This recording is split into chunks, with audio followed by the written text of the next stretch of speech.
नमस्कार छात्रों, आज हम कारक विभक्ति के अंतर्गत कर्म कारक के विषय में पढ़ेंगे। कर्म कारक में द्वितीय विभक्ति का प्रयोग होता है। आइए पहले समझें कि कर्म कारक है क्या। कर्ता कारक पढ़ते समय हमने जाना कि कर्ता होता है डूअर ऑफ एक्शन, काम करने वाला। अब हम देखते हैं कर्म क्या है। तो वह काम करने वाला जब भी कोई कार्य करता है, उसका फल जिस पर पड़ता है उसे कर्म ऑब्जेक्ट कहते हैं। जैसे एक उदाहरण के द्वारा समझते हैं, बालकः फलम खादति। अब इस वाक्य में देखें तो हमने जैसे कर्ता में किया था सिंपल बालकः खादति, तो बालक हो गया कर्ता, खादति हो गई क्रिया, बालक खाता है। अब जब हम प्रश्न करते हैं बालक क्या खा रहा है, बालकः फलम खादति, बालक फल खा रहा है, तो यहाँ पे फल हो गया कर्म, यानी बालक हो गया कर्ता डूअर ऑफ एक्शन, और खा रहा है वो हो गई क्रिया यानी वर्ब या एक्शन, और जिस चीज को वह खा रहा है यानी कि फल, वो हो गया कर्म, जिसको कि हम ऑब्जेक्ट कहते हैं इंग्लिश में। अब पहले तो हमने समझा ये क्या है, अब देखते हैं इसकी पहचान कैसे की जाए। जब एक वाक्य हो तो हम उसमें कैसे समझेंगे कि कर्म क्या है।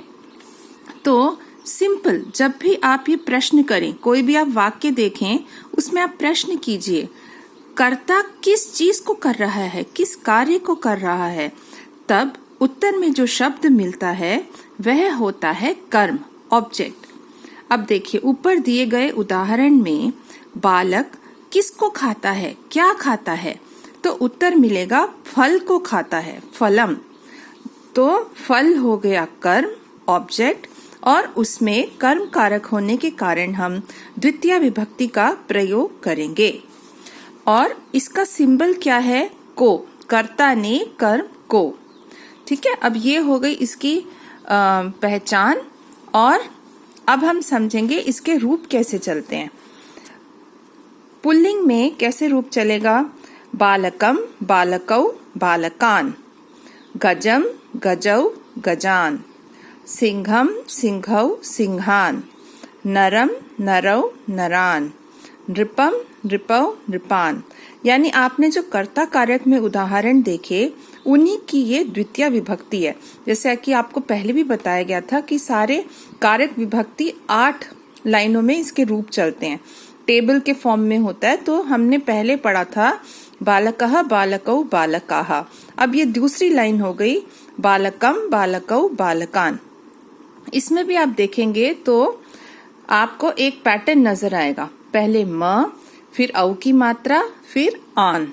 यही पैटर्न देखिए सब में चल रहा है, म औ आन, म औ आन। तो ये 5 आपको सैंपल के तौर पर दिए गए हैं। इसी तरह से और भी जितने पुल्लिंग अकारांत पुल्लिंग शब्द हैं उनके रूप भी ऐसे ही चलते हैं। आप कोई भी शब्द ले लें। ठीक है, अब हम देखते हैं स्त्रीलिंग शब्दों के रूप कैसे चलेंगे। ये बालिकाम बालिके बालिकाः, सारिकाम सारिके सारिकाः, अम्बाम अम्बे अम्बाः, महिलाम महिले महिलाः, अध्यापिकाम अध्यापिके अध्यापिकाः। अब इसमें भी आप देखें तो कर्ता कारक प्रथमा विभक्ति और द्वितीय में बहुत ज्यादा कोई डिफरेंस नहीं है। उसमें रूप था बालिका बालिके बालिकाः। अब सिर्फ एक म यहाँ पर जुड़ गए। और आपको अगर ये जानना हो, कर्म कारक द्वितीय विभक्ति में हमेशा म, हर जगह पे कोई भी आप शब्द रूप पढ़ेंगे आगे भी म जरूर होगा।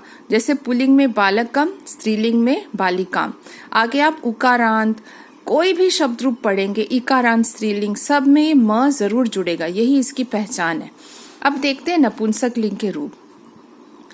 फलम फले फलानी, पत्रम पत्रे पत्राणि, पुष्पम पुष्पे पुष्पाणि, पात्रम पत्रम पत्रे पत्राणि। इसी तरह पात्रम पात्रे पात्राणि, रूप्यकम रूप्यके रूप्यकाणि।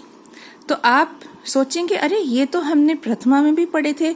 बिल्कुल, जैसे प्रथमा विभक्ति का रूप है नपुंसक लिंग में, वैसे ही द्वितीय का रूप है। तो इसमें आपको कोई चिंता करने की जरूरत ही नहीं है। काफी स्टूडेंट्स कई बार सोचते हैं कि यह हम रूप लर्न कैसे करें। देखिए आपकी प्रॉब्लम अपने आप सॉल्व कर दी। पाणिनि जी ने व्याकरण लिखते समय दोनों लाइंस एक जैसी हैं, प्रथमा और द्वितीया नपुंसक लिंग में। अब ये भी सारे 5-5 आपको उदाहरण दिए गए हैं। इसी तरह से कोई भी स्त्रीलिंग में आकारांत शब्द हो और नपुंसक लिंग में इस तरह से कोई भी वस्तु का हो नाम, तो ऐसे ही रूप चलेंगे। ठीक है, अब हम देखेंगे उदाहरण वाक्य। जैसे पहले हमने देखा बालकः फलम खादति, बालक फल खाता है। A boy Yeats a fruit, तो बालक किस चीज को खा रहा है? फल को, तो फल हो गया कर्म कारक। बालिका पत्रम पठति, बालिका पत्र को पढ़ती है। बालिका किस चीज को पढ़ रही है? पत्र को, तो पत्र हो गया कर्म कारक और इसमें आइए द्वितीया विभक्ति। A girl reads a letter. बालकौ अम्बाम पश्यत, पश्यतः, दो बालक माता को देखते हैं। तो दो बालक किसको देख रहे हैं? माता को, तो माता यहाँ पर हो गई कर्म। ठीक है, ये यहाँ पर तह आएगा। अध्यापिकाः पाठान पठन्ति, अध्यापिकाएं पाठों को पढ़ती हैं। तो अध्यापिकाएं किस चीज को पढ़ रही हैं? पाठों को, तो ये हो गया कर्म कारक।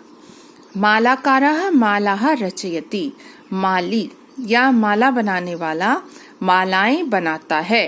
किस चीज को बना रहा है वो? मालाओं को, तो ये मालाः शब्द हो गया कर्म कारक। तो इसके साथ ही यह द्वितीय विभक्ति का कर्म कारक का हमारा ये जो है चैप्टर ये समाप्त होता है। इसके अगले वीडियो में दूसरी बात करेंगे। धन्यवाद।